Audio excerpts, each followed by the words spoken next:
Nature പാർക്കിന്റെ നിർമ്മാണോദ്ഘാടനം നടത്തി. ശാസ്താംകോട്ടയിൽ തണ്ണീർത്തട അതോറിറ്റിയുടെ ധനസഹായത്തോടെയാണ് പാർക്ക് നിർമ്മിക്കുന്നത്. ആദരവും ഇതോടനുബന്ധിച്ച് നടത്തി. ശാസ്താംകോട്ട ശുദ്ധജല തടാകത്തിന്റെ തീരത്ത് സംസ്ഥാന തണ്ണീർത്തട അതോറിറ്റിയുടെ ധനസഹായത്തോടെയാണ് നേച്ചർ പാർക്ക് നിർമ്മിക്കുന്നത്. ശാസ്താംകോട്ട മണ്ണ് സംരക്ഷണ അസിസ്റ്റന്റ് ഡയറക്ടർ ഓഫീസ്, മഹാത്മാഗാന്ധി ദേശീയ ഗ്രാമീണ തൊഴിലുറപ്പ് പദ്ധതി സംവിധാനത്തിന്റെ സഹായത്തോടെയാണ് നിർമ്മാണം. കോവൂർ കുഞ്ഞുമോൻ MLA ഉദ്ഘാടനം നിർവഹിച്ചു.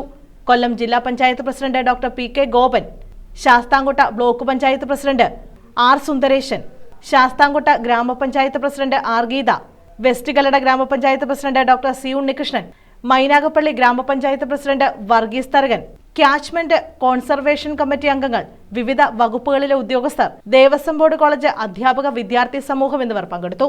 മഹാത്മാഗാന്ധി ദേശീയ ഗ്രാമീണ തൊഴിലുറപ്പ് പദ്ധതി നിർവഹണ ഉദ്യോഗസ്ഥർ, ശാസ്താംകോട്ട കൃഷി അസിസ്റ്റന്റ് ഡയറക്ടർ, തൊഴിലുറപ്പ് തൊഴിലാളികൾ എന്നിവരെ ചടങ്ങിൽ ആദരിച്ചു.